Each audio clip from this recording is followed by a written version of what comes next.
আপনাকে বলছি, আপনি এই মুহূর্তে কোথায় আছেন? আপনার যা কিছু আছে সব কিছু নিয়ে প্রস্তুতি নিয়ে থাকেন। যে কোনো মুহূর্তেই ভারত পাকিস্তানের যুদ্ধ লেগে যেতে পারে। ভাই বিশ্বাস করেন, এটা আমি বলছি না।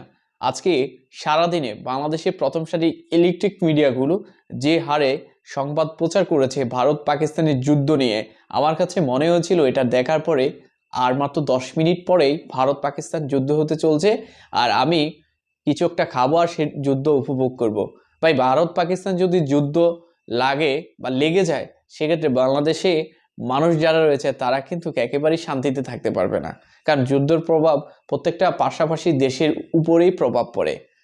কাশ্মীরে যে ঘটনাটি ঘটেছে সেটার জন্য আমরা সবাই নিন্দা জানাচ্ছি এবং দুঃখ প্রকাশ করছি। কারণ এমন ঘটনা ঘটুক আমরা কেউই চাই না। তবে এই ঘটনাকে কেন্দ্র করে ভারত পাকিস্তান যুদ্ধ লেগে যাবে এটা আসলে বলা যায় না। কিন্তু বাংলাদেশের প্রথম সারির ইলেকট্রিক মিডিয়া যুদ্ধ নিয়ে আজকে যে হারে সংবাদ প্রচার করেছে, বিশ্বাস করেন ভাই, আমি অনেক অবাক হয়েছি।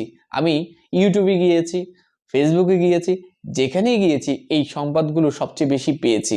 কারণ এই সংক্রান্ত বিষয়গুলো সবসময় শ্রোতাকে টেনে নিয়ে আসে দেখার জন্য। যেমন ভারত পাকিস্তান যদি ক্রিকেট ম্যাচ হয়, সেদিনও দর্শকের যেরকম আগ্রহ থাকে, তেমনি ভারত পাকিস্তান যুদ্ধ মানেই একটা মানুষের আগ্রহ অনেক বেশি কাজ করে সেটা দেখার জন্য। তবে ভারত পাকিস্তান যে যুদ্ধ হলে বাংলাদেশের মানুষ বেঁচে যাবে এমনটা না। তবে যুদ্ধ হওয়ার আগে যে যুদ্ধের পরিবেশ তৈরি করছি আমরা বাংলাদেশে সংবাদ প্রচার করে, সেটা প্রভাব কিন্তু বাংলাদেশের মানুষ এখনই ভোগ করবে। সেটা কিভাবে? সে একটু বৃষ্টি হইলে, কোথাও বন্যা হইলে, কারেন্ট চলে গেলে বা কোথাও যানবাহন না চললে পরের দিন থেকেই কিন্তু নিত্য প্রয়োজনীয় সামগ্রীর উপরে একটা প্রভাব বিস্তার করে। আপনারা যদি লক্ষ্য করেন, রাশিয়া ইউক্রেনের যুদ্ধ চলাকালীন তার আশেপাশের দেশগুলো সবচেয়ে বেশি ক্ষতিগ্রস্ত হয়েছে। কারণ যুদ্ধের প্রভাব আশেপাশের দেশগুলোর উপরেই সবচেয়ে বেশি প্রভাব বিস্তার করে। পার্শ্ববর্তী দেশে এখনো যুদ্ধ সৃষ্টি হয়নি, তৈরি হয়নি, শুরু হয়নি, আপনি সেই পরিবেশটা বাংলাদেশে এনে দিচ্ছেন এবং সেই সুযোগটা বাংলাদেশের ব্যবসায়িকেরা আগামীকাল থেকে নেওয়ার চেষ্টা করবে। এই জন্য কিন্তু বাংলাদেশের প্রথম সারির ইলেকট্রিক মিডিয়াগুলো দায়ী।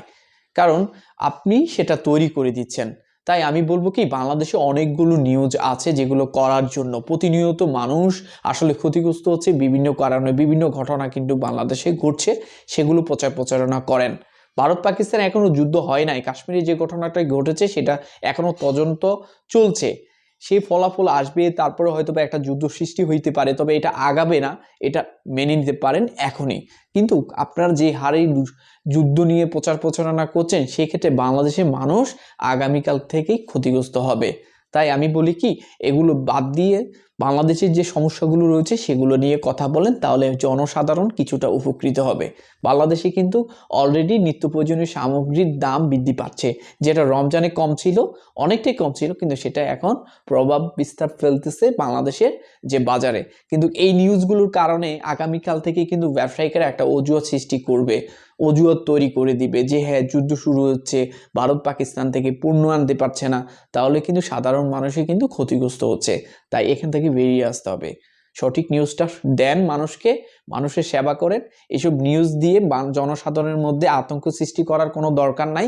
ভারত পাকিস্তান যুদ্ধ যদি সৃষ্টি হয়, তৈরি হয়, শুরু হইলে বাংলাদেশের মানুষ এমনি দেখবে।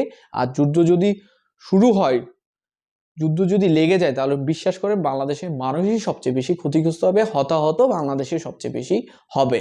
এটা আপনি মনে রেখেন। তো এইসব ধরনের নিউজ প্রচারণা থেকে বিরত থাকি।